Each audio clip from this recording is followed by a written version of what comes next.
நண்பர்களே, நீங்கள் பார்த்து கொண்டு இருப்பது உங்கள் கௌசிகா ரிவ்யூ. சரி, வாங்க வீடியோக்குள்ளே போய் என்ன நடக்க போகுது அப்படின்னு சொல்லிட்டு பார்த்தீங்களன்னா, இதுக்கு மேலே தாங்க ஆரம்பம்.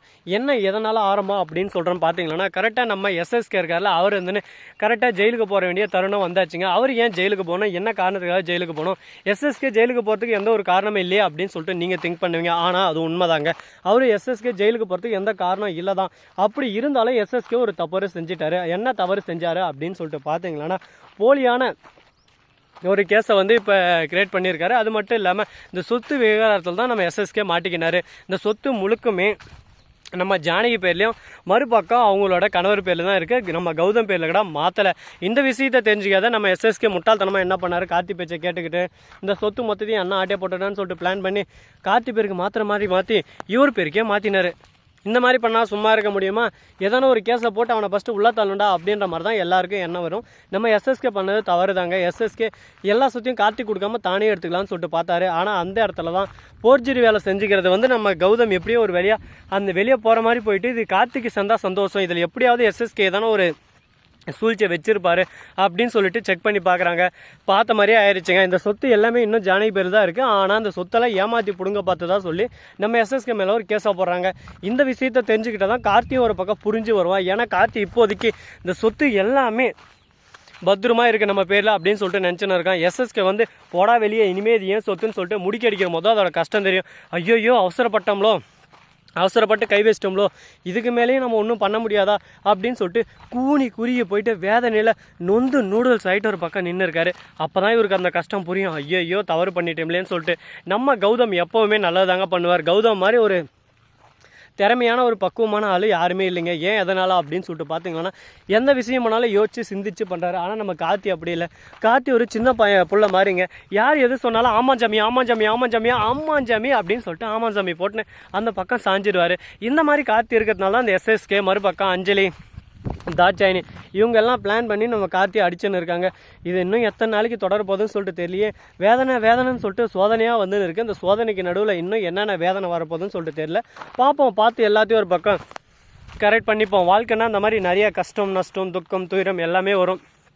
எல்லாமே நாம் தான் சகிப்புத்தன்மையோடு எடுத்துக்கின்னு வாழ்க்கையில் அடுத்தடுத்து மூவ் பண்ணி நம்ம போயிட்டே இருக்கணும். அதை விட்டுட்டு ஐயோ இப்படி நடந்தால் கஷ்டமாயிருமே, அப்படி நடந்தால் கஷ்டமாயிருமே அப்படின்னு சொல்லிட்டு ஃபீல் பண்ணுறதுனால ஒன்றும் நடக்க போகிறதில்ல. இதுக்கப்புறமாவது நம்ம வாழ்க்கை நல்லபடியாக நடக்குமா நடக்காதா அப்படின்ற ஒவ்வொரு விஷயத்தையும் இந்த வீடியோவில் பார்த்து தெரிஞ்சுக்கலாம். வாங்க நீங்களும் ஒரு பக்கம். சரி, முடிஞ்சு போச்சு, இதுக்கப்புறம் என்ன நடக்க போகுது அப்படின்னு சொல்லிட்டு பார்த்தீங்கன்னா, நம்ம தலைவன் அப்படியே சும்மா வேற மாதிரி ஒரு பக்கம் ரேவதியை கூட்டின்னு வராரு. யாருன்னு சொல்லிட்டு பார்த்தீங்கன்னா நம்ம கார்த்தி தாங்க. ரேவதி திடீர்னு மயக்கம் போட்டு வந்துடுறாங்க. என்னதான் இருந்தாலும் ஒரு மனிதாபமானன்னு ஒன்று இருக்குல்ல, ஹாஸ்பிட்டலுக்கு கூட்டின்னு போகிறாரு. போய் பார்த்தா ரேவதிக்கு வந்து எந்த ஒரு பிரச்சனை இல்லை, பசி மயக்கம் தான் சொல்லிட்டு சொல்கிறாங்க.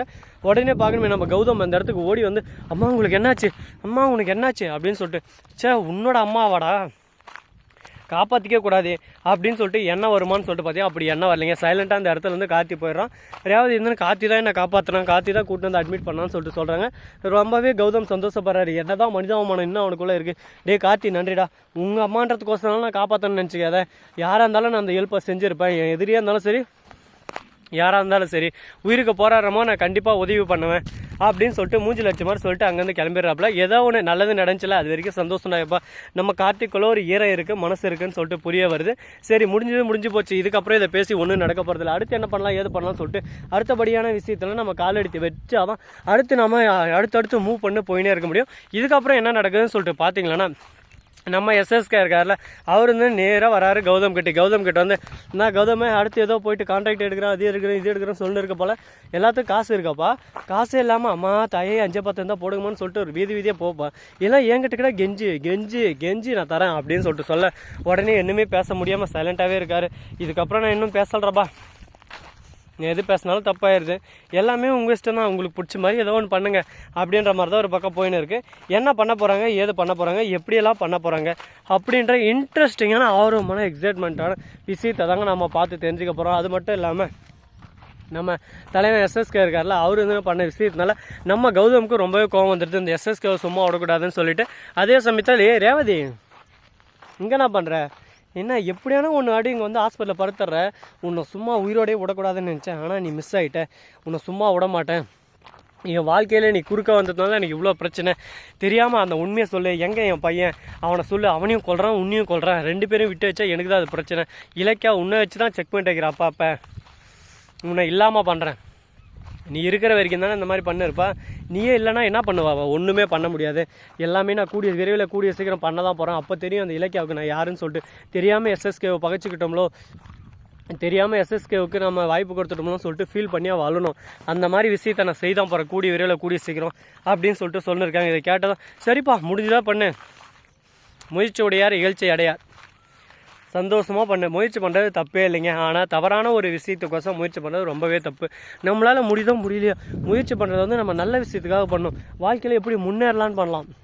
இந்த மாதிரி நிறைய விஷயங்களெல்லாம் இருக்குது. அதை விட்டு தேவையில்லாத ஒரு விஷயத்துக்காக முயற்சி பண்ணி லாஸ்ட்டில் நாமளே ஒரு பக்கம் மூக்கு அந்த இடத்துல உடச்சிக்கிட்டு கஷ்டப்பட்டு எதுக்கு இந்த வேதனை, எதுக்கு அந்த சோதனைன்னு சொல்லிட்டு தெரியாமல் வேதனையில் உட்காந்து இருக்கணும்.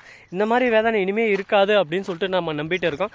அது போல் நடக்குமா நடக்காதா அப்படின்ற ஒவ்வொரு விஷயத்தையும்